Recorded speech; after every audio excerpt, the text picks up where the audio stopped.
Hello. This week we are going to be learning about the Establishment Clause of the First Amendment. It is one of two religious clauses in the First Amendment. This is what the First Amendment says: Congress shall make no law respecting an establishment of religion or prohibiting the free exercise thereof.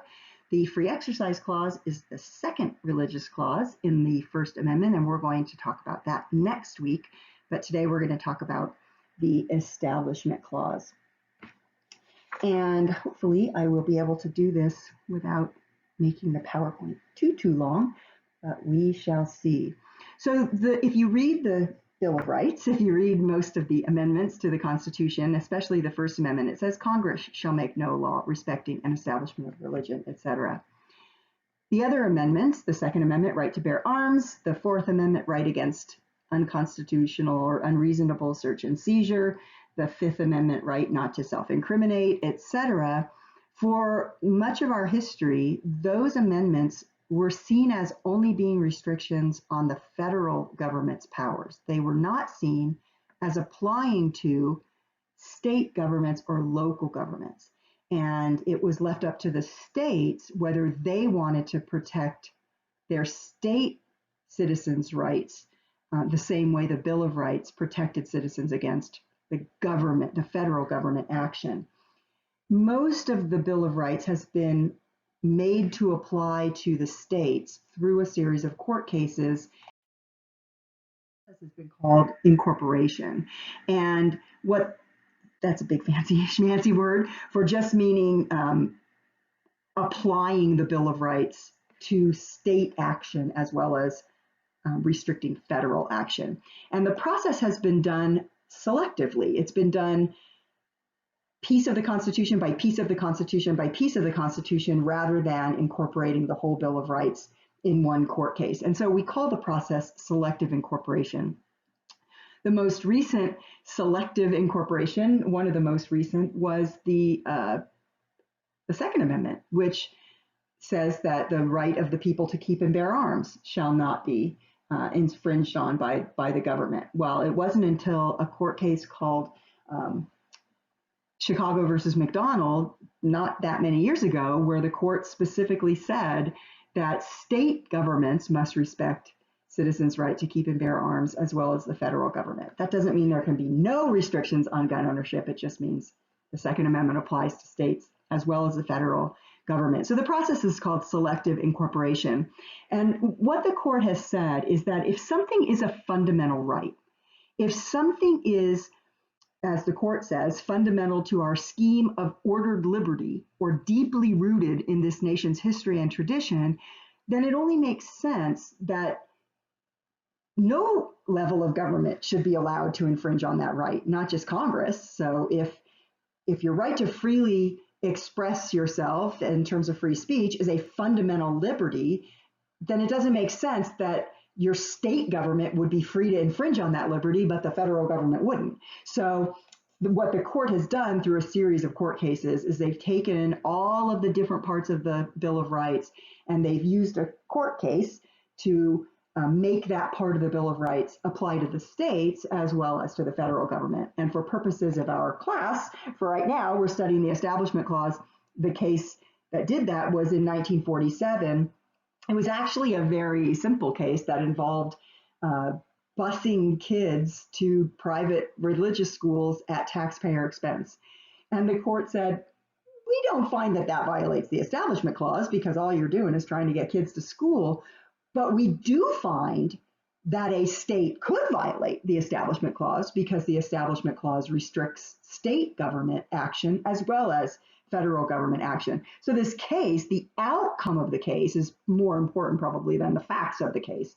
And most of the cases that we're going to discuss this term, it's the outcome that's important. It's what that case did to the way we interpret the Constitution that's important, not necessarily the individual facts of the case, although those are very interesting historically. This next slide is just a slide that shows you, if you're interested, some of the parts of the Bill of Rights and when they were incorporated. So the first case actually to incorporate part of the Bill of Rights was a case called Gitlow versus New York, which was decided in 1920 that incorporated the right of free speech. So not only can the Congress violate your right of free speech, but states can't violate your right of free speech either. And you can see that different parts of the Bill of Rights have been incorporated through different cases that have come before the court. Next week, we'll reference Cantwell versus Connecticut just a tiny little bit. That's where the free exercise of religion was incorporated. It's an interesting historically, it's interesting how the court has little by little expanded the scope of the Bill of Rights so that we're more protected against the government infringing on our rights. So let's talk about perspectives about what the Establishment Clause should mean. So the Establishment Clause specifically says that the government can't establish one particular religion as the official religion of the United States.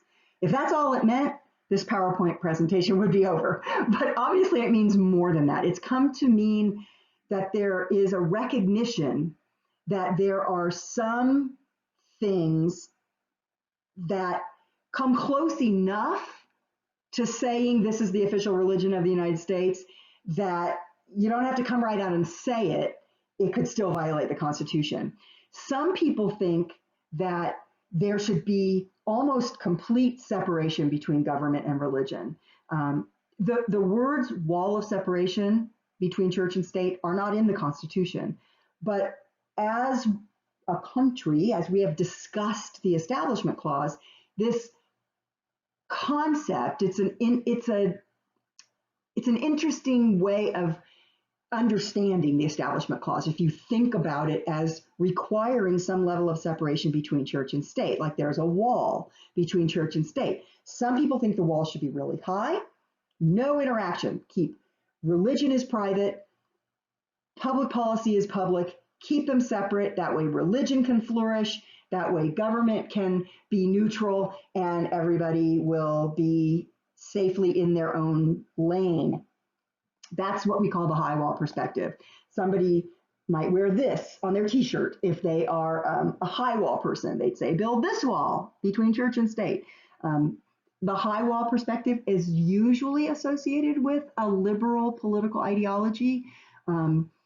It's a lot of times promoted by people who value religious diversity and religious neutrality. And a high wall perspective is also referred to in poli-sci speak as a separationist perspective. Separate church and state. They should be separate. And for a high wall person, there should be no preference toward religion or against religion or toward one religion with government programs. The government shouldn't give money to religious organizations. The government shouldn't promote religious activities. The government should stay neutral with regard to religion, and there should be very little interaction between church and state. In particular, what the high wall perspective sort of demands is that when government passes a law, that law should be intended to serve a 100% secular, non-religious purpose.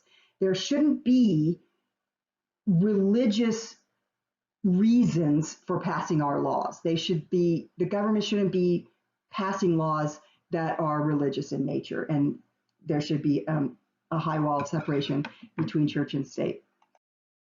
The more prevalent position, especially the more prevalent position on the Supreme Court currently, and this is generally associated with a conservative ideology. The conservatives on the court are much more likely to hold this perspective than are the liberals, is what we call a low wall. So you often hear conservatives in particular talk about that it's a shame that people want to separate church and state, that it kicks God out of the public discourse and it ignores the importance that religion plays in people's lives and the historic roots of the country's development and that kind of thing. So a low wall perspective is sometimes referred to as a non-preferentialist or an accommodationist perspective. Look, government and religion can get along with some interaction. It's okay for the government to recognize religion, to have religious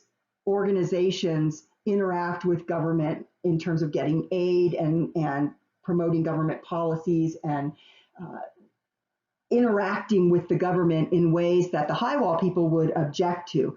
As long as the government doesn't coerce people into into believing one way or the other, or keep people from getting government money if they don't belong to a particular religion, the low wall perspective would allow a lot of interaction between church and state, as long as the government doesn't cross a sometimes hard to define line. That's the perspective of most of the majority of the people on the Supreme Court right now, which is why, with some exceptions, the most recent rulings by the court have reflected a kind of a low wall perspective. Wall, if we want to think of all the different kinds of walls there could be, would be the no wall perspective, which is sometimes associated with Clarence Thomas, who's a justice on the Supreme Court, who takes a very narrow view of the Establishment Clause and basically says it means exactly what it says. The government cannot establish one official national religion, but beyond that, the government can do just about anything without violating the Establishment Clause. This quote comes from Roy Moore. He's a very controversial political figure from Alabama who said separation of church and state was never meant to separate God and government. That would be a sort of low wall, a no wall perspective. Not the majority on the court, but perfectly acceptable position if that's the position that you hold. The next thing that I want to talk about is what's called the Lemon Test. So some of you studied this in Poli Sci 301. When the court is evaluating a law to try to determine if it violates the Constitution, they want to be consistent if they can and evaluate that law based on some standard that was established previously, right? They want their rulings to make sense as a whole, right? If there are 5 Establishment Clause cases, there should be some logic to the outcomes, right? It shouldn't just be sort of randomly decided. In 1971, the Supreme Court established a test for determining whether something violates the Establishment Clause that's called the Lemon Test. It's kind of aptly named because everybody thinks it's a lemon. Nobody really likes it very much. And the court, in the last, say, decade or so, basically ignores the Lemon Test. But there's no majority on the court to replace the Lemon Test with something else. So in theory, the Lemon Test is still out there as a guide. And in general, the court evaluates the Establishment Clause in a sort of lemon-like framework. So the first part of the Lemon Test says that all laws have to have a secular legislative purpose. Secular means non-religious. So if you're looking at a law, if that law is religious in nature and you can't really see it as something that's anything but religious, then it's unconstitutional under the Lemon Test. The clearest example of that is mandatory school prayer. Unless you want to make the argument that prayer is not religious, it's kind of hard to make a convincing argument that mandatory school prayer doesn't promote religion. Right? It might do other things as well. It might promote law abidingness or something like that, but it clearly is also religious. At least that's what the court has said.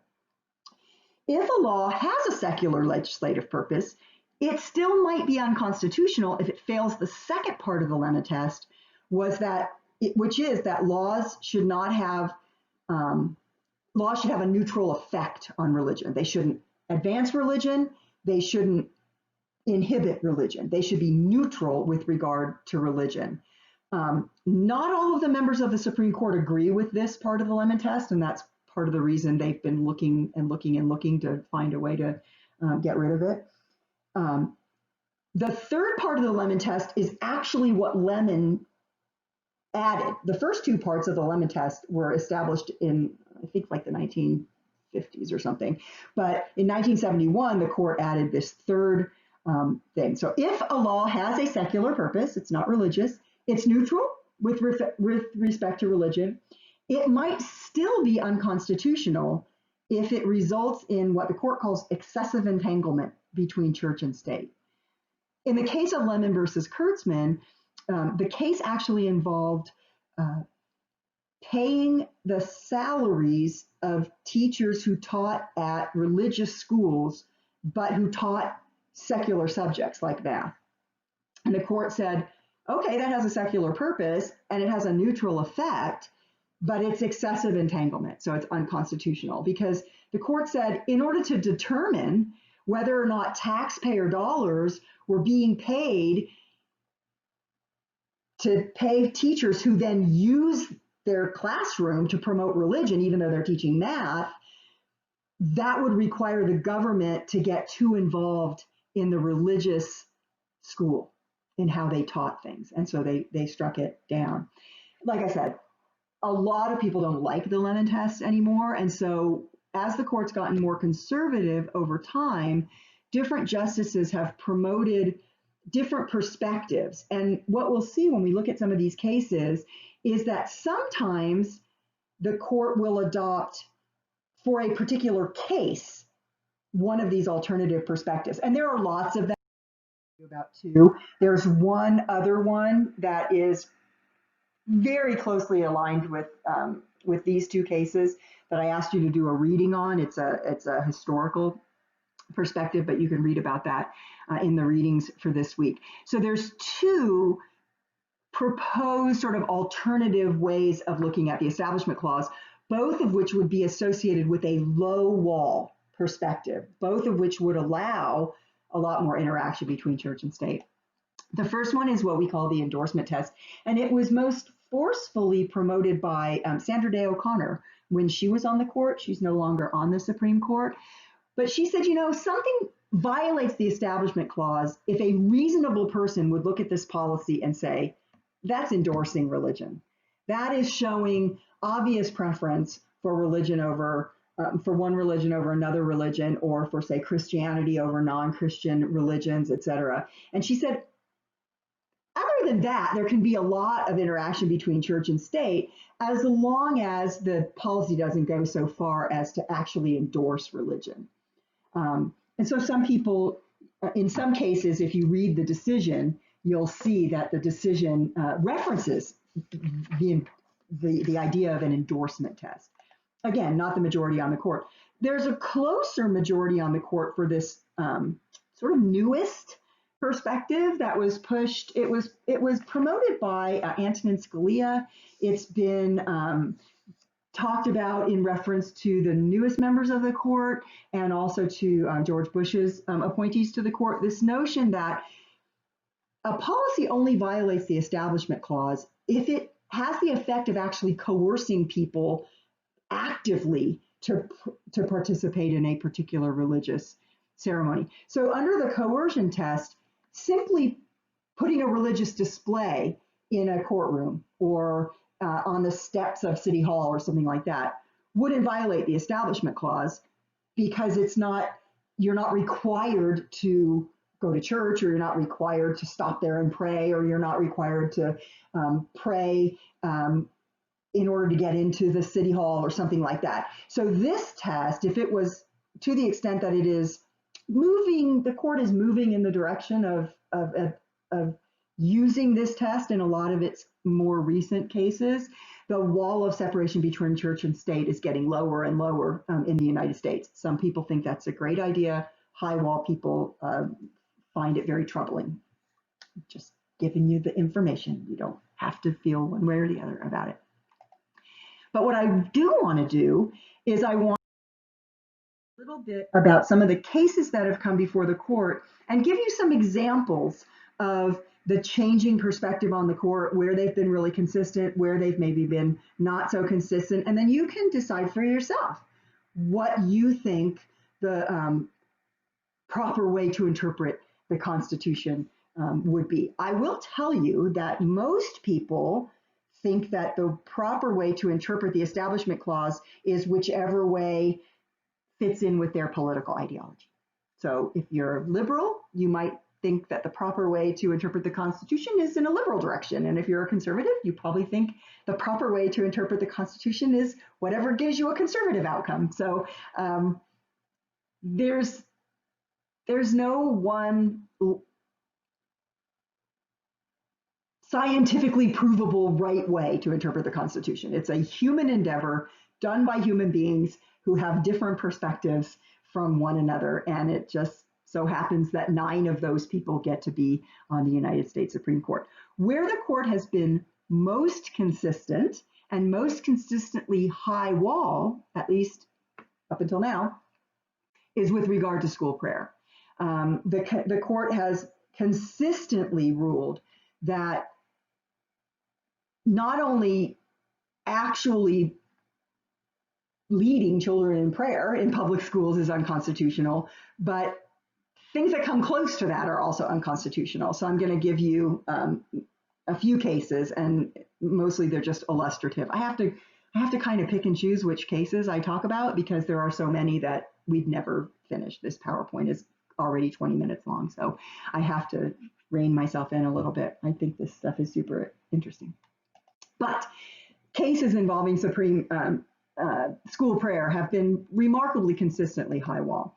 So, for example, in 1962 is when it all gets started in a case called Engel versus Vitale, where the state of New York wrote a prayer, an official prayer written by the state of New York, and directed that prayer to be recited in the schools, every school classroom at the beginning of the day by a teacher. The court ruled that's unconstitutional. They said it has an obviously religious purpose to incorporate prayer in a publicly funded educational setting. This is a newspaper article from that case.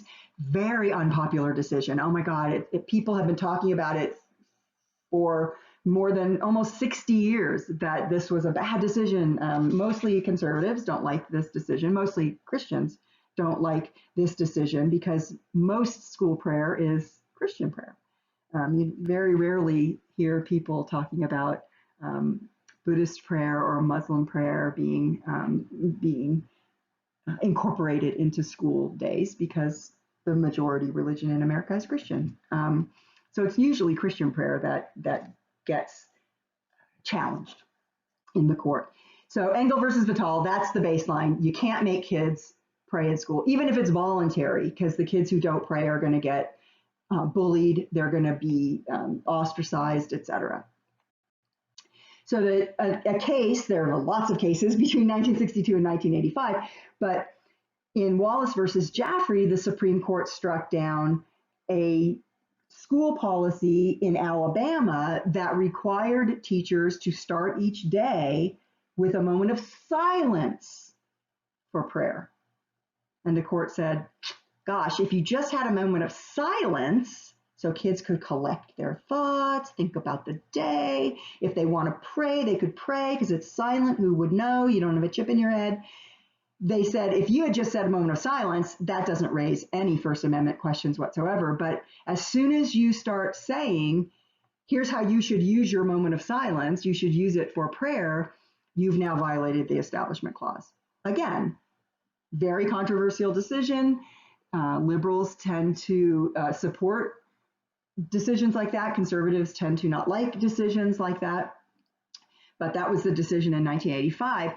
In 1987, the issue that came before the court had to do with teaching evolution, right? In most science curriculums, you learn about the theory of evolution and what that means, and you study how species have evolved over time. And in Edwards versus Aguilar, there was a Louisiana law that said, if you're going to teach evolution, you must also teach creationism, or the Judeo-Christian biblical story of how the earth was created. You can teach evolution if you want to, but you can only teach it if you also teach the perspective of creationism. And the Supreme Court struck that down. They said that is obviously religious because the creation story is a religious story. Again, controversial decisions, but at least consistent, right? Consistently high wall. In 1993, the Supreme Court said, not only can you not have prayer during the school day, but you can also not have school-sponsored, school-led prayer at school activities. In Lee versus Weissman, the question was high school graduation ceremonies. Again, all of these cases involve only public schools. At private schools, they can have you pray all day long if they want to because they're private. But if it's a public school, there's not supposed to be religious teaching in the public schools. The idea being, from the high wall perspective, children's religious teaching should come from their family and not from the school, because not everybody believes the same thing. So high wall perspective, school prayer cases, but that's really the only issue area where the court's been really consistently high wall. In most of the other issue areas, the court has moved toward much more of an accommodationist or low wall perspective. So we'll just talk about a few of them. Prayer in other government settings, right? So school is one, kids are a captive audience, the government says you have to go to school. Well, what about prayer at adult legislative sessions? In these cases, the court has been low wall. Essentially what the court has said in Marsh versus Chambers, they said this for legislatures, right? Like the California State Assembly, or they also said it for Congress in a different case, but also local government, city council meetings or county supervisor meetings. Town of Greece, New York, not Greece, the country, Town of Greece, New York versus Galloway involved a local government decision-making body, and Marsh versus Chambers involved state government. And if you want to know, Marsh versus Chambers was Nebraska state legislature, and the Town of Greece is in New York, New York. And in both of these cases, the court ruled that having prayer in those settings to start the legislative session does not violate the Establishment Clause. They said, adults are not the same as children. They don't have to be there. Legislators can come and go. They don't have to be there for the prayer. There's no bell, like they're tardy and they have to go sit on the naughty step or something like that.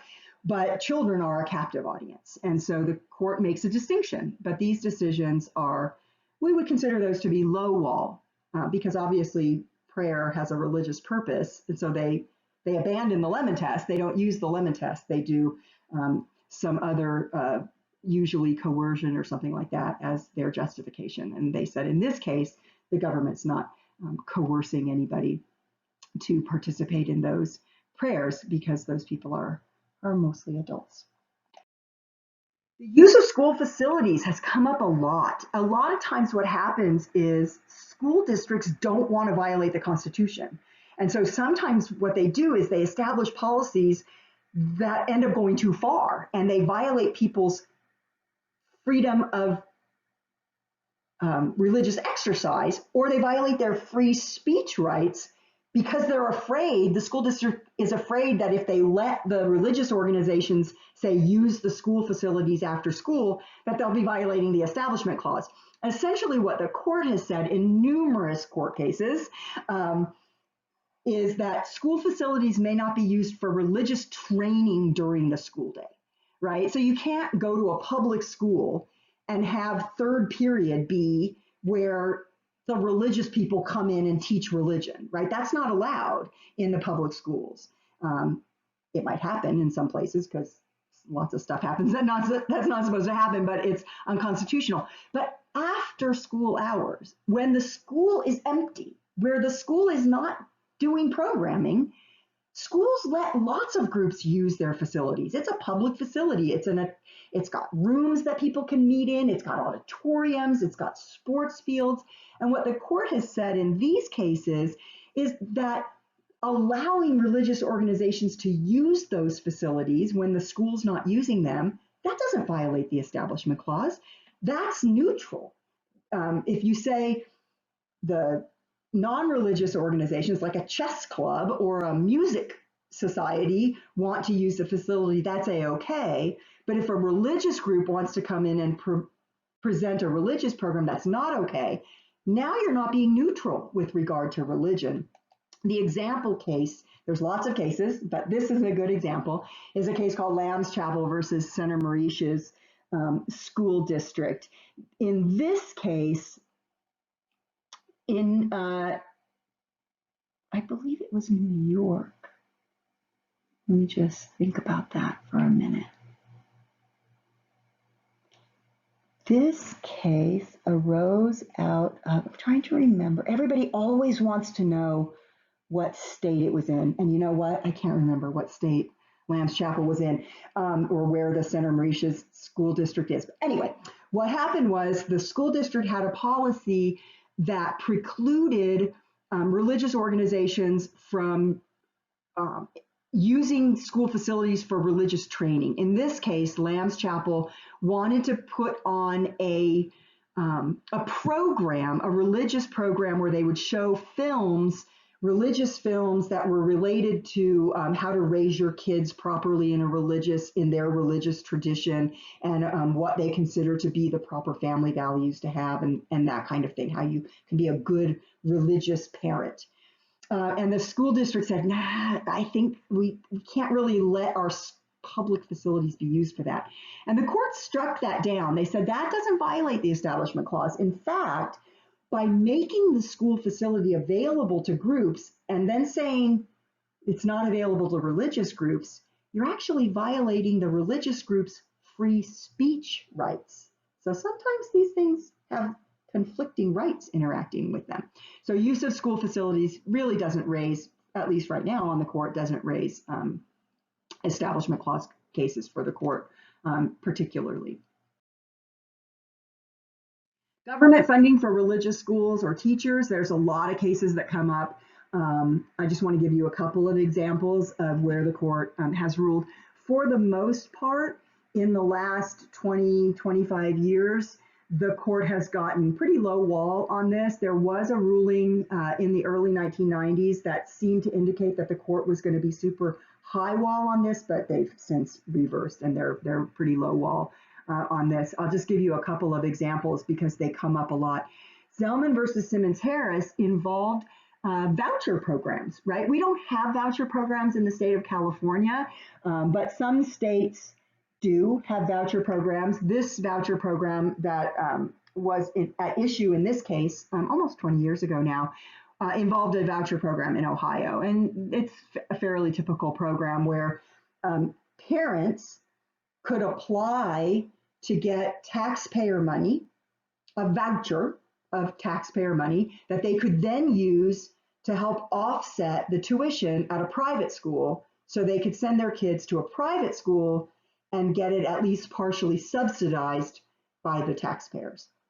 And since I think it's something like 96 or 97% of private schools in the United States are religious based, most of that money would then go to private religious schools.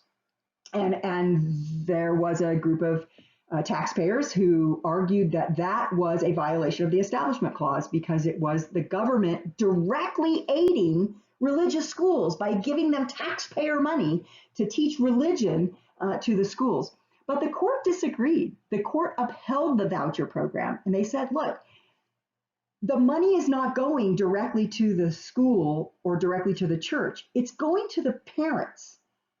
It's going to the parents so that they can make decisions about how they best want to educate their children. And if they choose to use that money to offset private religious school training, that's the parents' choice, not the government's choice, right? If you're a high wall person, you're like, it still results in taxpayer money going to religious organizations. If you're a low wall person, you're probably okay with this decision.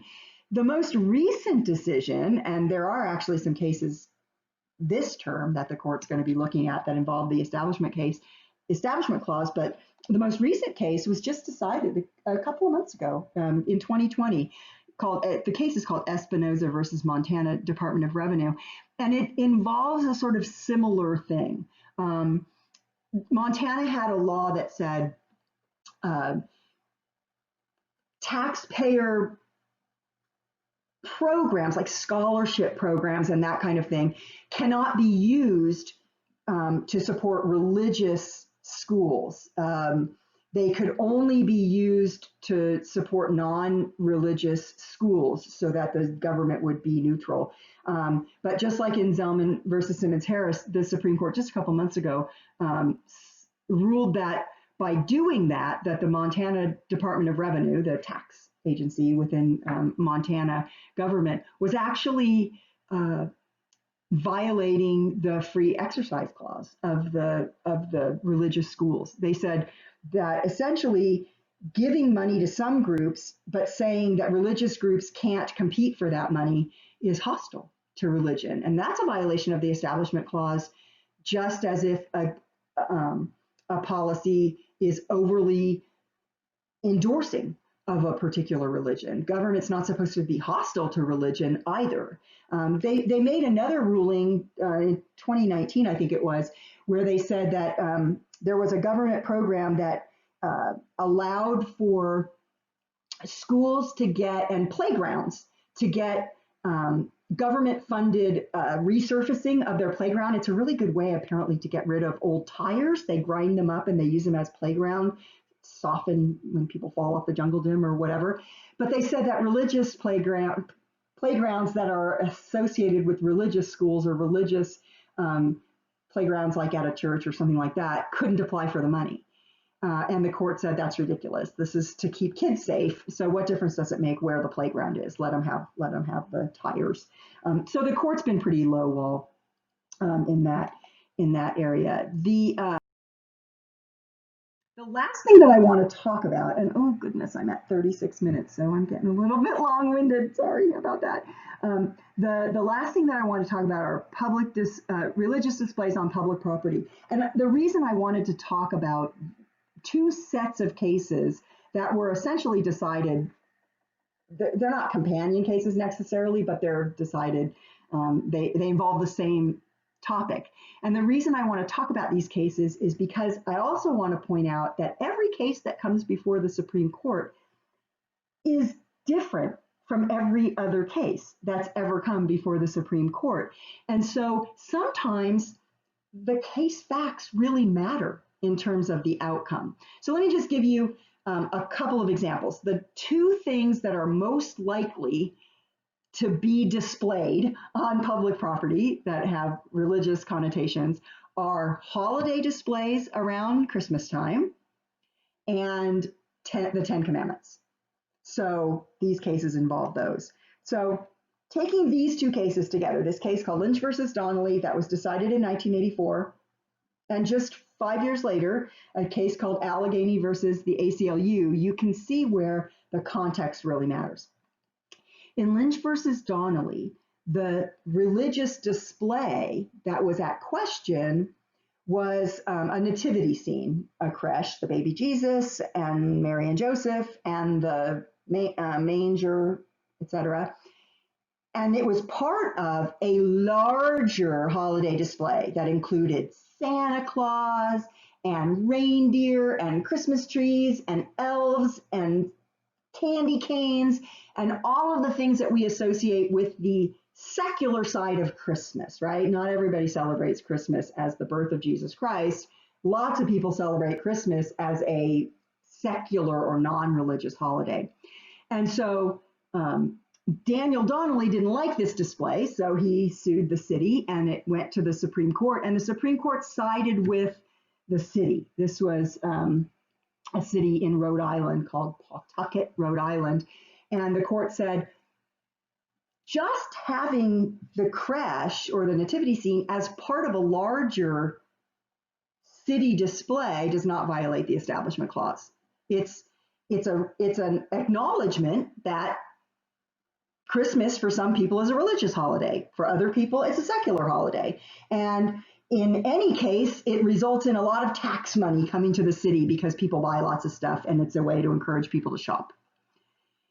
In Allegheny versus ACLU, the religious display at issue was a nativity scene all by itself inside the courthouse with a big banner, "Glory be to God," or something like that. It was a very religious banner. And the Supreme Court struck that one down. They said, that is too much endorsement. A reasonable person walking into this courtroom, this courthouse, would see that display and say, this city must be endorsing Christianity. So you can see the context matters to the court, at least. I mean, the court is significantly different now than it was in 1989, but you can see how sometimes the court matters. The last two cases, McCreary versus ACLU, the ACLU stands for the American Civil Liberties Union. It's an interest group. And Van Orden versus Perry, these cases actually were decided at the same time, both in 2005, I believe, both on the same day. I could be wrong about that, but they're like super close together. They involve displays of the 10 Commandments. And just like in Lynch versus Donnelly and ACLU versus Allegheny, the decision hinged on where the 10 Commandments were posted. In McCreary versus ACLU, they were posted in the courtroom. At first, all by themselves. And then a lower court said that violates the Establishment Clause. So they put a bunch of other stuff up, the 10 Commandments and the Magna Carta and the Declaration of Independence, but they left the 10 Commandments up inside the courtroom. In Van Orden versus Perry, Perry is Perry, who used to be the governor of the state of Texas, which is where this case originated. It involved the 10 Commandments, a statue of the 10 Commandments, outside in the park area outside the Texas state capitol. Rick Perry being the governor, right, it's the state capitol. And it was a statue all by itself, but there's lots of statues in the park with people on horseback and, war statues and all of that kind of stuff. But both of the displays were challenged, and both of the challenges made their way to the Supreme Court. In McCreary versus ACLU, the Supreme Court said that the display violated the Establishment Clause. They said it was clearly put up for religious purpose, and the people who put it up said that it was put up for religious purposes. And then they tried to hide that religious purpose by putting a bunch of other stuff up. And the court said that's kind of an insult to the court's intelligence. They struck it down. They upheld the display of the 10 Commandments outside on the Texas state grounds because they said, look, it's one statue amongst many. It's not in a prominent place. They don't clean it more than they clean the other statues. They don't shine a light on it. It's just there, along with a bunch of other statues. And so in this case, it's just a statue that was donated by a nonprofit organization, and the state doesn't have to spend any money to really upkeep it or, maintain it or anything like that. They hose it down probably when birds poo on it or whatever. So the Establishment Clause raises lots of really, really, really interesting and to some people super important questions. People get very emotional and passionate when they talk about the interaction between church and state and what should be allowed and what shouldn't be allowed. It's very controversial. One of the cases that's going to be decided this year when the court starts its new term next month in October involves a question of whether or not an adoption agency or an agency that the government, I can't remember exactly what state it comes from, but the government contracts with nonprofit agencies to find foster homes for kids and to find adoptive parents for kids as part of, social services in the county. And there's a agency that wants to get some of that money, but they don't allow same-sex couples, even if they're married, to be foster parents.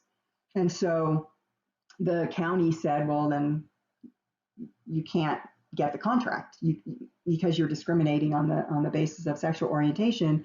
And the organization is a religious organization. So they are arguing that policy is a violation of their religious it's hostile to their religious perspective. Now that might also be a free exercise case. We'll see how the court sees it, but um, it's a potentially really important case that's coming before the court this term. Anyway, I've talked long enough. That's the Establishment Clause. I've given you some other stuff to read. Hopefully you will be very confident that you understand the different perspectives about the Establishment Clause and how it's been applied in some pretty interesting issue areas. So I'll see if I can figure out how to stop